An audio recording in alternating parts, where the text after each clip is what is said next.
இப்போ பச்சை காய்கறிகள சாப்பிடும்போது நெறைய விதிமுறை இருக்கு. ஆ இப்போ ஒரு மருந்து சாப்பிடணும் அப்டின்னா, அந்த மருந்து வேலை செய்யணும்னா இதெல்லாம் சாப்பிடாதீங்க.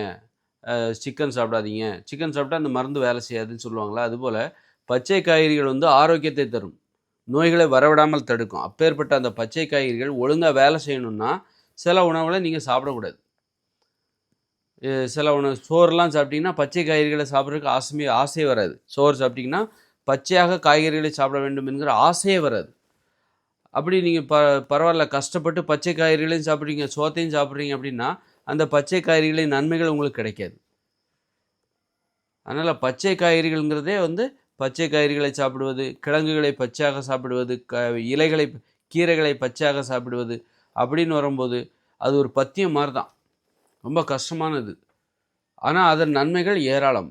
நமக்கு நோய்களே வராது, ஆரோக்கியமா இருக்கலாம்.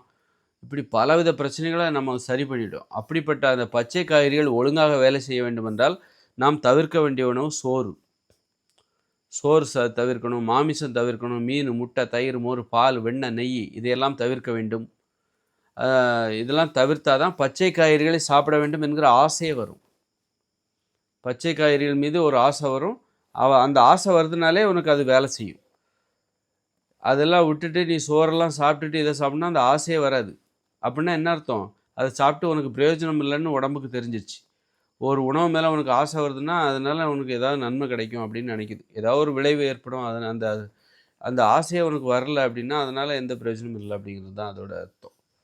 அதனால பச்சை காய்கறிகளை சாப்பிடும்போது நாம் கடைபிடிக்க வேண்டிய விதிமுறைகள். அதுபோல பச்சை காய்கறிகளை சாப்பிட வேண்டும் என்கிற ஆசைங்கிறது வந்து ரொம்ப முக்கியமானது. எனக்கு அத சாப்பிடணுங்கிற ஆசையே வரலங்க பச்சையாவ. ஒரு மாரி வெறுப்பா இருக்கு அப்படின்னு சொல்லுவாங்க.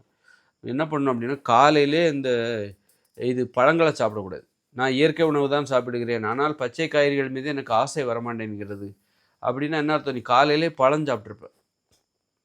பழம் சாப்பிட்டுருப்ப. அது மாரி பழம்லாம் சாப்பிட்டு, இனிப்பான ஒரு விஷயத்த சாப்பிட்டுட்டு, பச்சை காய்கறிகள ஒரு வெண்டைக்காவோ, கோவக்காவோ சாப்பிடுறதுக்கு ஆசை வராது. அதனால எப்பவுமே பழங்கள மதியானத்துக்கு அப்புறமா சாப்பிடுங்க. காலையில ஒரு மத்தியானம் ஒரு 2 மணிக்கு அப்புறம் பழங்களை சாப்பிடுங்கள். அ அல்லது 12 மணிக்கு அப்புறம் பழங்கள சாப்பிடுங்க. 12 மணிக்குள்ள பச்சை காய்கறிகள சாப்பிடுங்க. பழத்த சாப்பிட்டுட்டீங்கன்னா, அப்புறம் காய்கறிகளை சாப்பிடணுங்கிற ஆசை வந்து குறைஞ்சிரும். அதனால 12 மணி வரை இந்த மாரி அந்த பச்சை காய்கறிகள் தான் நமக்கு தீர்வை தரும் அப்படிங்கும்போது, அதன் மீது எனக்கு ஏன் ஆசை வரமாட்டேன் என்கிறது? எனக்கு ஏன் அது வேலை செய்ய மாட்டேன் என்கிறது? அப்படின்னா, வேற ஏதாவது நீ தப்பான செயல செய்வ. செஞ்சா அந்த அந்த உணவு உங்களுக்கு வேலை செய்யாமல் போகும். அல்லது ஏதாவது நல்ல உணவு தான். பழங்களை சாப்பிடுவது நல்ல உணவு தான். அத நீ முதல்ல செஞ்சன்னாக்கா, இந்த பச்சை காய்கறிகளை சாப்பிடுறது உங்களுக்கு வந்து ஆர்வம் குறைந்துவிடும். பழங்களை விட பச்சை காய்கறிகள் தான் அதிக நன்மை தரும். பழங்கள் இனிப்பாக இருக்கிறது என்பதற்காக அது நமக்கு பிடிச்சிருக்கு.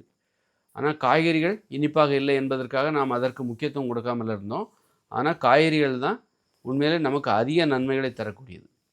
பழங்கள் 2வது. பழங்களும் நன்மை தரும். ஆனா அது 2வது தான். முதல் முக்கியத்துவம் நம்ம காய்கறிகளுக்கு தான் குடுக்கணும். அதனால காய்கறிகளை பச்சையாக சாப்பிட வேண்டும். இலைகளை, தலைகளை, கீரைகளை பச்சையாக சாப்பிட வேண்டும். அதனால இலை தழைகளுக்கு முக்கியத்துவம் குடுங்க.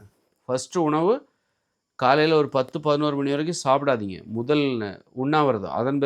அதன் பிறகு நாம வந்து இலை தழைகளை சாப்பிட வேண்டும்.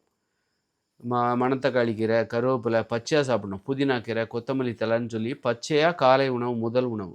அதன் பிறகு காய்கறி. அதன் பிறகு தான் பழம். அப்பதான் நம்ம வந்து இலை தழைகளெல்லாம் சாப்பிட முடியும். காலையில பழத்த சாப்பிட்டீங்கன்னா, அதன் பிறகு காய்கறிகள சாப்பிடுறதுக்கு மனசு வராது. இலை தழைகளை சாப்பிடுறதுக்கு மனசு வராது. கீரைகள பச்சையா சாப்பிட மனசு வராது. அதனால காலையில பசியோட இருக்கும்போது, நம்ம அப்பதான் கீரைகள குடுத்தா நம்மளால சாப்பிட முடியும். இலை தழைகள குடுத்தா பச்சையா கருவேப்பிலை, கொத்தமல்லி தழை, புதினா தழைலாம் பச்சையா குடுத்தா நம்மளால சாப்பிட முடியும். வெண்டைக்காய் குடுத்தா வெண்டைக்காய், கோவக்காய் அது மாரி பீர்க்கங்காய், வெள்ளரிக்காய் இதெல்லாம் பச்சையா குடுத்தா, பசியோட இருக்கும்போது காலையில சாப்பிட முடியும். அதன் பிறகு தான் மத்தியானம் 12 மணிக்கு அப்புறம் தான் பழங்களை சாப்பிட வேண்டும். சோறுலாம் அத நீங்க எ சாயந்திரமா சோறு சாப்பிடலாமான்னா, சோறு சாயந்திரமா சாப்பிட்டாலும் இந்த உணவு வேலை செய்யாது. இந்த காய்கறிகள்லாம் சாப்பிடுறனால நமக்கு நன்மைகள நம்ம உணரணும். காய்கறிகள சாப்பிட்டனால எனக்கு இன்னைக்கு செரிமான பிரச்சனையே இல்ல. நல்லா இருக்கு, உற்சாகமா இருக்கு, அப்படிங்கிறத உணரணும். அப்படின்னா அது வேலை செய்யுதுன்னு அர்த்தம். நீ காலையில மத்தியானத்துக்கு அப்புறம் தான் சாயந்திரம் 3 மணிக்கு அப்புறம் தான் நான் சோறே சாப்பிடுறேன்.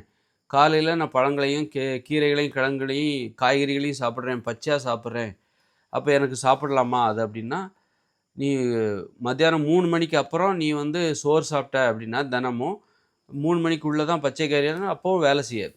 இந்த சோறு வந்து வேலை செய்ய விடாது. நீ மத்தியானம் 3 மணிக்கு அப்புறம் சோறு சாப்பிட்டா மறுநாள் வந்து உனக்கு காய்கறிகளை சாப்பிட வேண்டும் என்கிற ஆசையே வராது. அதனால் சோத்துக்கு இடம் கொடுத்துறாதீங்க. மாமிசத்துக்கு, மீன், முட்டைக்கெல்லாம் இடம் கொடுத்துறாதீங்க. தேனுக்கு இடம் கொடுக்காதீங்க. அது தேனீக்களுக்கான உணவு. பால், தயிர், மோர், வெண்ணெய், நெய், மீன் இதுக்கெல்லாம் இடம் கொடுத்தீங்கன்னா, இந்த பச்சை காய்கறிகள் இருக்குல்ல, ஆரோக்கியத்தை தருகிற பச்சை காய்கறிகள், அது நமக்கு வந்து பலனை தராது. சாப்பிட வேண்டும் என்கிற ஆசையை கூட தடுத்துரும்.